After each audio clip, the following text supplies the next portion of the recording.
안녕하세요. 오늘이 전도학교를 섬기고 있는 장경문 장로입니다.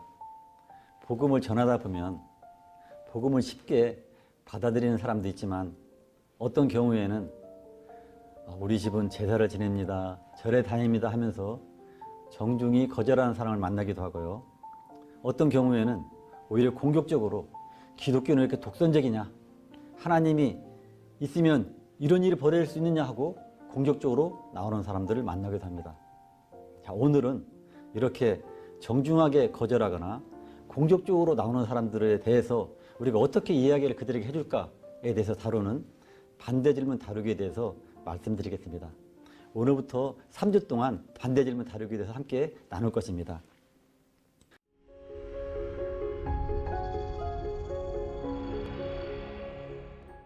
먼저 반대 질문에 대한 전도자의 자세에 대해서 말씀드리겠습니다.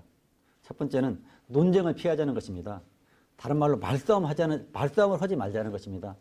말싸움에서 내가 이기면 상대방이 기분 나쁘고 상대방이 이기면 내가 영적인 권위가 떨어져서 복음 전하기가 어렵고, 우리가 목적은 말싸움이 아니고 복음을 전하는 것입니다. 그래서 논쟁하는 분위기를 피하자는 것이고요.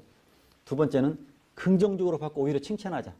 옛말에 웃는 얼굴에 침 뱉지 못한다는 말이 있습니다. 그래서 긍정적으로 받고 오히려 칭찬할 때 그 대상자들이 그 공격적인 그 칼날이 무뎌질 것입니다.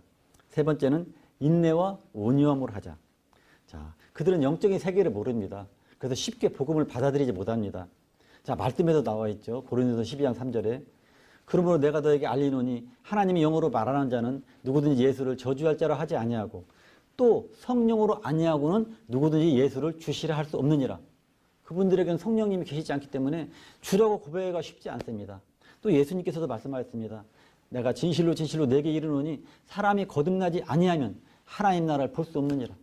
그분들은 거듭나지 않았기 때문에 하나님 나라가 보이지 않고요. 하나님 나라가 보이지 않기 때문에 복음을 받아들이기가 어렵습니다. 그래서 인내, 기다림이 필요합니다. 자, 그리고 온유함으로 하자.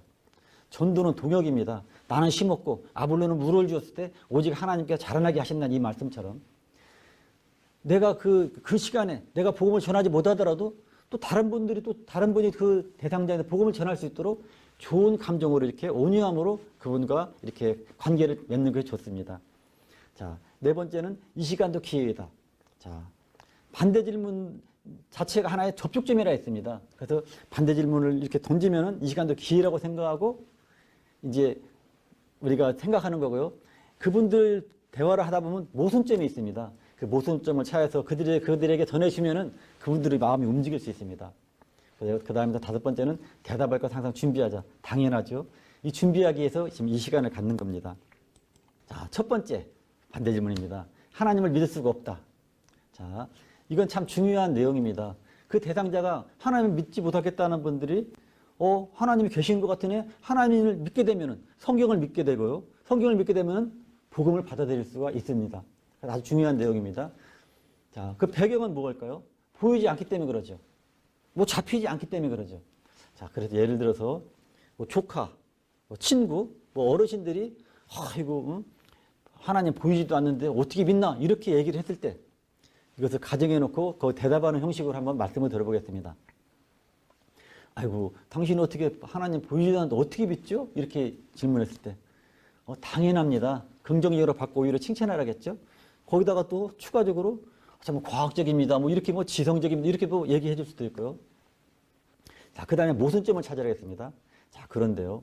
우리 눈에 보이지 않더라도 실제로 존재하는 것이 많이 있다는 사실을 얘기를 해주는 것입니다. 예를 들어서 바람은 눈에 보이지 않은데 바람이 세게 불면 나뭇잎이 막 움직이고 모자가 날아가고 바람이 있네?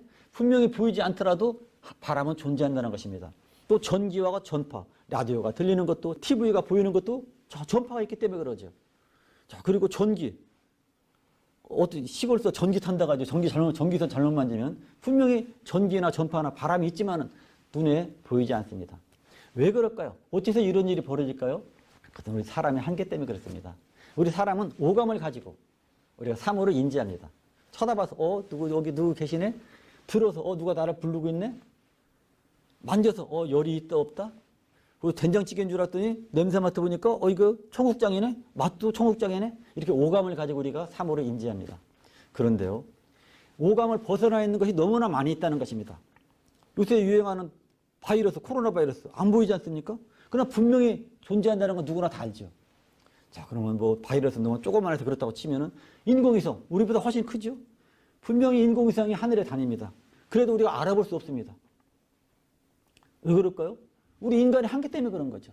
자, 그래서 하나님께서도 우리가 하나님의 그 광대하심을 우리가 알 수 없기 때문에 하나님께서 말씀해 주셨습니다.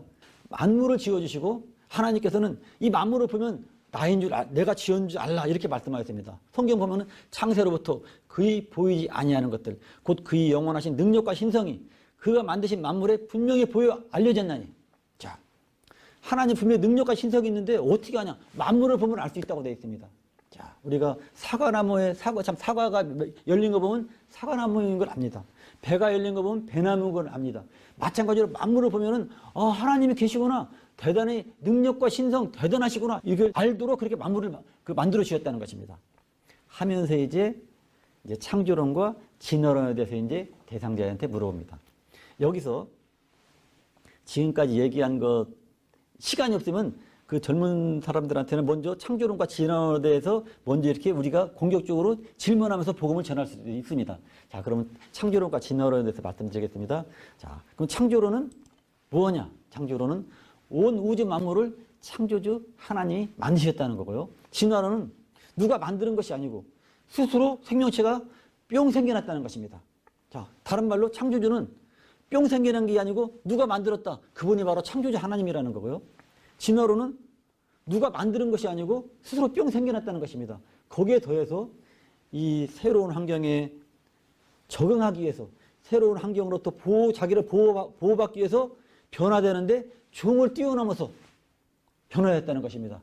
그래서 생명체가 아메바 같은 단세포가 처음에 생긴 것이 이것이 자기 몸을 보호하기 위해서 새로운 환경에 적응하기 위해서 막 변화되는 것입니다. 이것이 그래서 코끼리도 되고 기린도 되고 고양이가 됐다가 치타가 됐다가 표범이 됐다가 호랑이도 되고 사자도 되고 원숭이가 사람이 되고 이게 지금 진화론이 하는 얘기입니다. 식물에서는 상추가 됐다가 무슨 다른 오이가 이렇게 그리고 어떻게 하다가 바다에 빠졌는지 모르겠지만은 물고기가 돼가지고 고등어가 되고 그 참치가 되고 상어가 되고 고래가 됐다는 것입니다. 이 아메바 같은 단세포가 아메바 같은 단세포가 막 이렇게 변해했다는 거. 이해되십니까? 이거 완전 공상소설의 황당무계한 얘기죠. 공상소설과 같은 얘기죠. 자, 그럼 진화론에 대한 제가 모순을 얘기해 보겠습니다. 진화론은 첫 번째 아까 말씀드렸죠. 무에서 유가 뿅 생겼다는 것인데요. 무에서 유는 스스로 생기지 않는다는 것입니다. 자, 제가 그 TV에서 방영된 것을 봤는데요. 무인도에서 어느 날 염소가 보이기 시작하는 겁니다. 그러면은 그 염소가 보이기 시작해서 지하철 공무원들이 이제 그 염소로 포획하는 걸 제가 봤는데요. 그러면 그동안 염소가 없던 것이 갑자기 뿅 진화론 때문에 생겼을까요? 아니죠. 나중에 알고 보니까 그 옆집 사는 그 사람이 자기 염소를 방목시키기 위해서 거기다 살짝 갖다 놨는데 너무나 번식이 되다 보니까 살림을 다 훼손하는 겁니다. 그래서 이것이 신고가 들어가서 이제 지하철 공무원들이 막 잡는 거죠. 가축은 항상 사람과 같이 있어야 되는데 이게 갑자기 염소가 생겼다. 뿅 생겼다? 절대로 스스로 생기지 않는다는 것입니다. 자, 두 번째 예를 들어보겠습니다. 우리 고려시대 초기 중기 때까지만 하더라도 평민들은 겨울이 싫었습니다. 왜? 모시와 삼베를 입고 다니면서 추우니까. 근데 고려말 때부터 어느 날부터 아이들이 막 솜저고리와 손바지를 입고 다니는 겁니다. 그럼 그 목화에서 이제 그 솜저고리와 손바지를 입혔는데 그러면 갑자기 목화가 뿅 생겼나요? 진화돼서 생겼나요? 추우니까 이제 우리 평민들 따뜻하게 입혀야 되겠다고 해서 뿅 생겼나요? 나중에 알고 보니까 문일계 선생님이 목화씨를 가지고 와서 재배에 성공해서 손바지를 입힌 겁니다. 스스로 생긴 건 없다는 것입니다. 자, 두 번째는요. 이것이 뿅 생긴 것이 자기 적응하기 위해서 보호받기 위해서 막 종이 막 바뀐다겠죠? 그런데 변화는 해도 종이 바뀌지는 않는다는 것입니다. 이것도 TV에서 봤는데요. 그 지하실에서 일반 개들이 고양이를 이렇게 막 죽이는 장면을 제가 봤습니다. 자, 그러면 무인도에다가 고양이와 사냥개, 멧돼지도 공격하는 사냥개를 풀어놨다 합시다. 그럼 수십 년, 수백 년이 되면은 이 사냥개들이 배고프니까 고양이를 막 잡아먹으려고 할 거고, 수십 년, 수백 년이 되면 진화돼서 고양이들이 치타로 바뀌고, 치타가 표범이 되고, 표범은 분명히 또 개를 이깁니다. 죽일 수 있습니다. 바뀌어야 되는데, 수십 년, 수백 년이 흘러가도록 고양이는 계속 고양이라는 것입니다. 물론 변화는 합니다. 손톱도 더 날카롭게 되고, 손과 발, 이것이 더 튼튼해지고, 눈도 번쩍번쩍해지고, 청력도 좋아지고. 왜? 사냥개가 도망가려고. 변화는 하더라도요, 고양이는 영원한 고양이라는 것입니다. 자, 그러면, 한 발짝 뒤로 물러나서, 그러면 고양이가 치타로 막 가다가 그냥 멈췄다고 합시다. 그럼 중간형이라도 있어야 될 거 아닙니까? 그러나 고양이와 치타의 중간형은 없습니다. 그냥 고양이는 고양이, 치타는 치타입니다. 자, 세 번째, 진화론의 모순을 말씀드린다면요. 그럼 지금도 계속 진화를 해야 될 거 아닙니까? 지금 미세먼지 때문에 많은 분들이, 폐가 약한 분들이 고생합니다.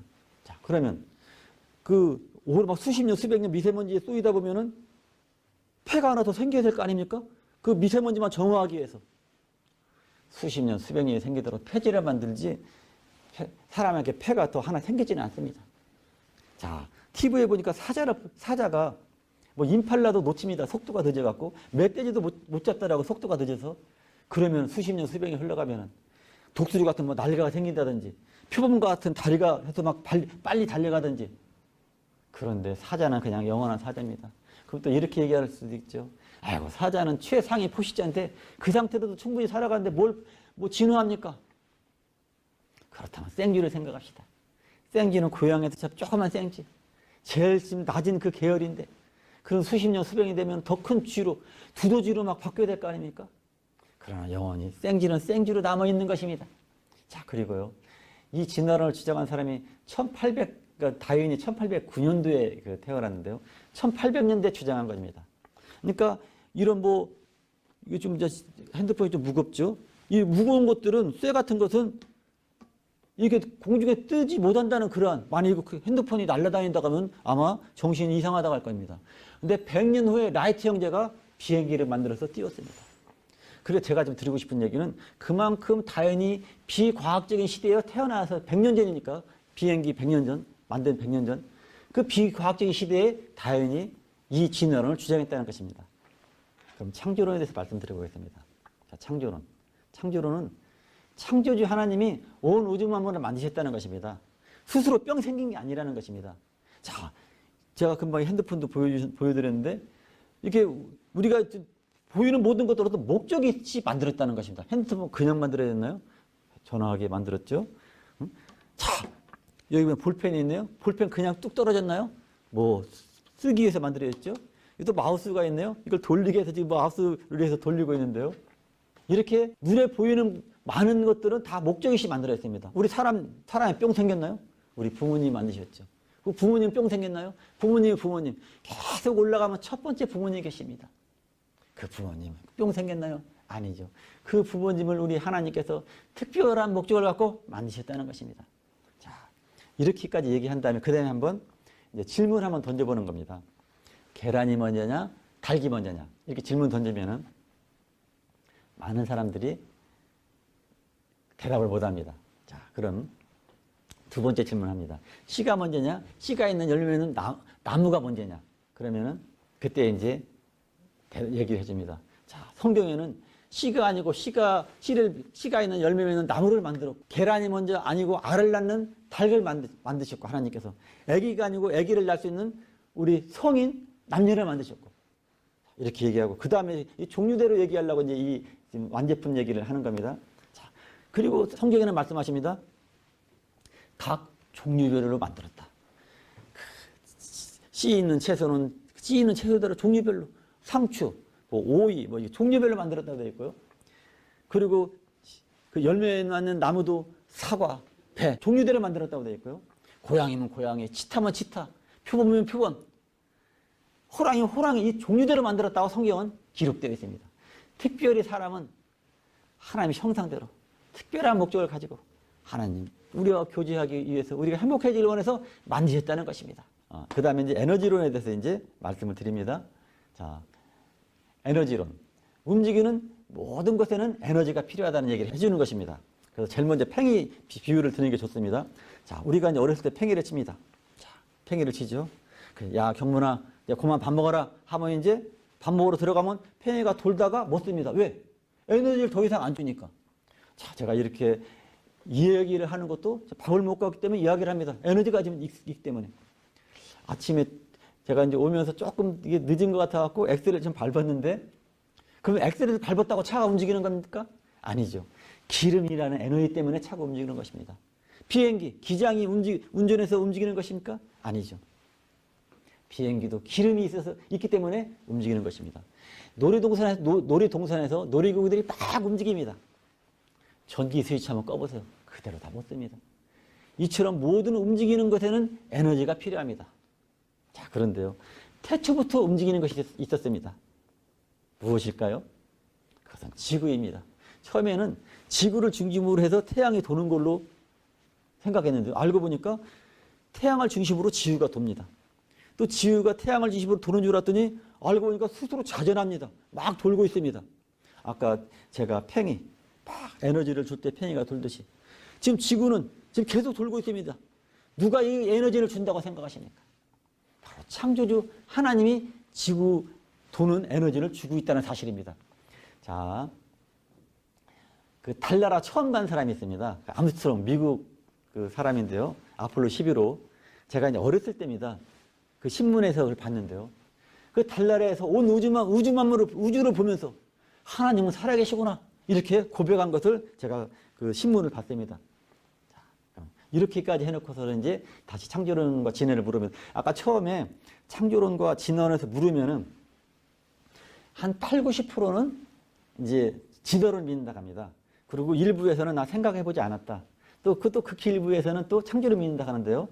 그리고 이렇게 창조론, 진화론, 에너지론까지 얘기한 다음에 다시 물어본다면 아까 7, 80%가 진화를 믿는다고 했는데요. 그 진화를 믿는 사람들이 8, 90%가 진화론은 아닌 것 같으네요. 창조론 같으네요. 이렇게 이야기하는 것을 들을 수 있습니다. 아마 여러분도 한번 그 경험하게 될 것입니다. 자, 이렇게 하고 나서 이제 그럼 창조주 하나님이 이제 복음으로 들어갈 수 있죠. 당신 얼마나 사랑하시는지 이제 여러 가지 이제 그 말로 이제 하면서 복음을 들어갈 수 있을 것입니다. 자, 그러면 두 번째 반대 질문 제사에 대해서 말씀드리겠습니다. 자, 제사 쉽지 않죠. 제사 지낸 분들한테 이렇게 복음을 전하기가 쉽지 않습니다. 그분들한테 교회 가라고 하기가 나오기가 쉽지 않습니다. 배경을 말씀드리겠습니다. 먼저 부모님에 대한 배경입니다. 자, 아무리 효자 같은 사람이라도 그 물어보면은 불효한 것밖에 생각 안 난다고 합니다.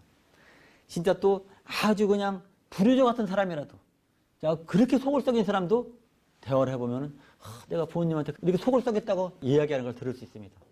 그래서 부모님이 돌아가시면 다들 불효했다고 생각합니다. 그래서 막 후회도 하고 또 한편으로 감사도 하고 그래서 기일 되면은 그 부모님한테 좀 뭐라도 하고 싶어서 행동하기 원하는 것입니다.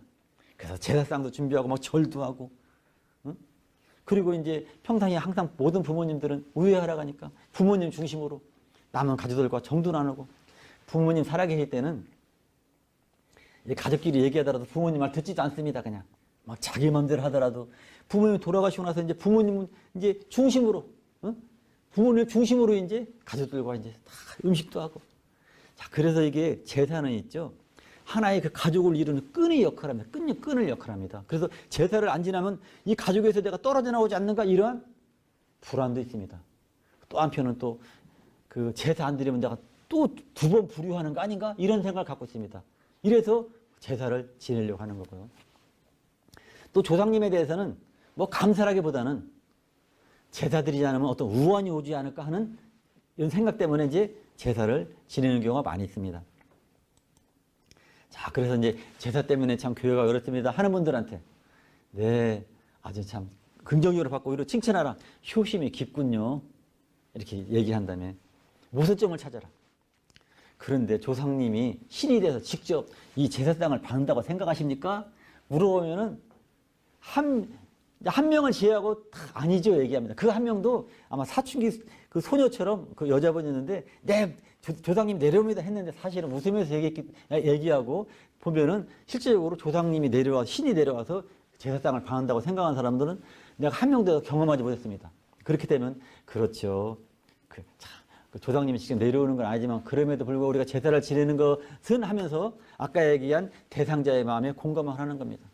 부모님 보고 싶고 그립기도 하고 부모님 말씀도 한번 뒤돌아보고 부모님께 감사하고 남은 식구들과 같이 한번 그 식사도 하면서 오래간만에 교제도 하고 사랑의 떡도 나누고 그렇게 하려고 제사를 지내지요 하면서 첫 번째 메시지 기독교도 똑같이 합니다.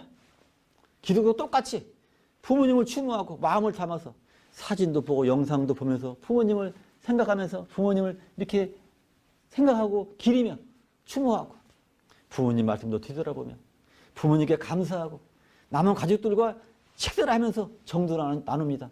똑같이 기독교도 하는 것입니다. 하면서 기독교 똑같이 한다는 메시지를 하나 주고요. 두 번째, 기독교는 효유 종교라는 얘기를 또 해주는 겁니다. 자, 기독교는 결코 부모님의 추모를 금하지 않는다는 것입니다. 오히려 교회에서는 이 추모를 예배로 드린다는 것입니다. 예배는 그 교회에서 기독교에서 최상의 의식입니다. 그런데 부모님이 기일 때 예배를 드리는 것입니다. 이처럼 기독교는 효유 종교입니다. 하면서 이제 에베소 6장 2, 3절 말씀을 이제 한번 이제 인용해서 들려줍니다. 자, 10계명이 있는데요. 10계명인데 처음 4계명은 하나님에 대한 계명이고 나머지 6계명은 사람에 대한 계명인데 6개의 계명 중에 첫 번째 계명이 네 아버지와 어머니를 공경하라. 이것은 약속이 있는 첫 계명이니 이로써 네가 잘되고 땅에서 장수하리라. 이렇게 말씀하셨습니다. 부모를 공경하는 것은 첫 번째 계명이라고 얘기했습니다. 기독교는 효유 종교입니다. 자, 그런데 어떻게 해서 하나님은 제사를 싫어할까요? 자, 하나님은 잘 보십시오. 하나님은 부모님을 공경하지 말라는 게 아닙니다. 하나님이 제사를 싫어하는 이유가 있습니다. 그것은요. 10계명이 4계명이 하나님에 대한 계명이라고 했죠. 1계명과 2계명은 어기기 때문입니다. 1계명은 뭐냐? 너는 나 외에는 다른 신을 두지 말라고 했는데 부모님을 신으로 생각해서 막 하니까 이걸 신이라고 하니까 그걸 하나님이 싫어하는 거고요. 두 번째는 어떤 그 신을 어떤 형상을 만들어서 절하거나 섬기지 말라고 했는데 부모님을 신이라고 해서는 사진이라든지 조상들 유패를 만들어서 거기다 절하니까 1, 2계명을 어기기 때문에 하나님이 제사를 싫어하는 거지 부모님 공경하는 것은 첫째 계명이라고 하나님께서 분명히 말씀하셨습니다. 하면서 기독교는 효유 종교라는 얘기를 이렇게 전하는 거고요. 그리고 이제 출애굽기 20장 12절 말씀과 에베소 6장 2, 3절 말씀이 있는데 화면에서 보는 것처럼 에베소 6장 2, 3절 말씀에는 첫 계명이 나오기 때문에 그걸 인용해서 얘기를 해주는 게 좋겠습니다. 그리고 제사의 유래에 대해서 또 얘기해 주면 좋습니다. 자, 원래 삼국시대와 고려시대는 불교가 성행했습니다. 자, 그런데 조선시대 때 태조 이성계가 쿠데타를 일으켰죠. 역성혁명을 일으켰죠. 역성이란 성을 바꿨다는 것입니다. 원래 왕씨의 임금님이었는데 이씨로 바뀌었어요. 자, 이러니까 그 백성들이 민심이 얼마나 흉흉하겠어요. 왜냐하면 부모님보다 왕을 더 위에 어른으로 섬기고 있는데 그 왕 이름을 바꿔버려서 그 쿠데타 이렇게 해버렸으니까. 그래서 민심이 흉흉했었죠. 그래서 이 태조 이성계가 무학대서로부터 참모입니다. 무학대서가 그 효를 중시하는 유교를 이렇게 받아들인 것입니다. 자, 그래서 그 유교와 함께 제사의식이 들어온 겁니다. 사실은. 그래서 유교가 들어오면서부터. 그래서 유교는 한편으로는 윤리를 가르치는 학문입니다. 자, 여기서 또 하나 우리가 메시지. 그래서 이 유교 제사는 우리나라 고유 전통의식이 아니라는 것입니다. 그리고 처음에는 이 제사가 조상에 대한 감사를 시작했습니다. 자, 기독교와 똑같죠? 근데 나중에는 우리나라 토착신앙이 있죠? 무슨 미르나오고도 신이라고 절하고. 그 나중에 토착신앙, 조상을 신이라고 생각해서 조상을 신으로 결합되어서 조상을 신이라고 하면서 제사를 드리게 된 것입니다. 자, 유교 공자에 대해서 잠깐 말씀드리면은, 자, 이 공자는 사후세계에 대해서는 언급하지 않았다는 것입니다. 자, 사후세계는 인간의 지혜가 닿을 수 있는 곳이 아니다. 거기는 오직 전능하신 신의 영역이다. 즉 다른 말로 얘기하면은요, 유교는 제사는 죽음의 문제를 해결하지 못한다는 것입니다. 한번 여기에서 다시 이제 제가 나중에 오늘은 말씀 못 드리는데 시간 때문에요. 이제 구원의 확신을 질문하면서 이제 복음으로 들어가는 그 또 이제 그런 그 방법이 있는데 그건 다음 시간에 아마 하게 될 것 같습니다. 자, 그래서 제사에 대한 그 내용을 정리하면서 그 복음 전도로 들어가는 것을 한번 말씀드려 보겠습니다. 자, 제사 아까 말씀드렸죠. 기독교도 똑같이 한다. 부모님 공경하고 기일에 그 사진이나 영상을 보면서 기리고 생각하고 감사하고 뒤돌아보고 가족과 함께 같이 떡을 떼고 똑같이 한다는. 자, 그래서 틀만 바꾸면 된다. 기독교는 효율 종교이다. 가정을 하나님께서 만들어 주셨다. 부모님 공경이 이제 1순위다. 이러면서 이제 하나님은 가정을 만들어주고 가정이 당신 우리나 가정이 행복하기를 원한다 하면서 뭐 복음을 전하게 되는 상황 되면 전할 수도 있고요. 또 메시지 계속 제사는 우리나라 고유의 전통의식이 아니다. 원래 제사는 감사로 시작했다. 우리 기독교랑 똑같다. 우리 기독교도 추모 예배를 드리면서 다 감사하는 거다 부모한테. 자, 그런데 그냥 그 토착신앙 때문에 그렇게 된 거지. 그래서 기독교식으로 제사를 드리는 것도 좋다. 한번 해봐라. 예배를 드리면서 똑같이 한번 해봐라. 이렇게 기독교식으로 한번 똑같이 감사하니까 처음 그 유교에서 제사가 들어올 때는 감사를 시작했다고 아까 말씀드렸듯이요. 자, 그리고 아까 또 방금 말씀드린 것처럼 유교 제사는 죽음의 문제를 해결하고자 한다 하면서 구원의 확신을 질문하면서 여기서 잠깐 말씀드린다면요. 우리가 이제 복음을 전하고 나서 예수님을 영접한 이후에 구원의 확신에 대한 질문을 구원의 확신에 대한 이제 그 항목이 있습니다. 자, 그러면 지난번에 말씀드린 것처럼 1대1 하면서도 구원의 확신 편이 있는데요. 그거 하고 나서 끝나고 나서 그 구원의 확신에 대한 얘기하면 많은 분들이 구원의 확신을 갖습니다. 일부에서 구원의 확신을 갖지 못하는 분들한테 우리 전도학교에는 구원의 확신 얘기를 해주면은 아이고 장로님 이제 이 건물이 무너져서 같이 죽는다 하더라도 천국에 갈 수 있겠네요. 이렇게 제가 말씀드렸죠. 이 구원의 확신에 대한 질문은 어떻게 하냐면은 선생님 이 건물이 무너져서 함께 죽었다고 가정해 봅시다. 그럼 선생님은 천국이나 극락에 갈 자신이 있습니까? 극락이란 말을 집어넣습니다. 천국만 하면 반감이 생길 수가 있으니까요. 천국이나 극락에 들어갈 자신이 있습니까? 또 두 번째 질문도 그러면 일반 사람들은 99.9% 극락 못 간다고 합니다. 자, 그러면 두 번째 질문. 그럼 어떤 사람이 천국이나 극락에 들어갈 수 있다고 생각하십니까? 벌써 차이가 있죠. 그리고 또 여러 가지 차이가 있는데 그건 다음 시간에 제가 한번 말씀을 드려보도록 하겠습니다. 자, 오늘은 보이지 않는 하나님 믿을 수가 없다와 우리나라에서 이렇게 중요한 제사에 대해서 말씀드렸는데 오늘 이 시간이 실제 전도 현장에서 많은 도움이 되기를 바라겠습니다. 감사합니다.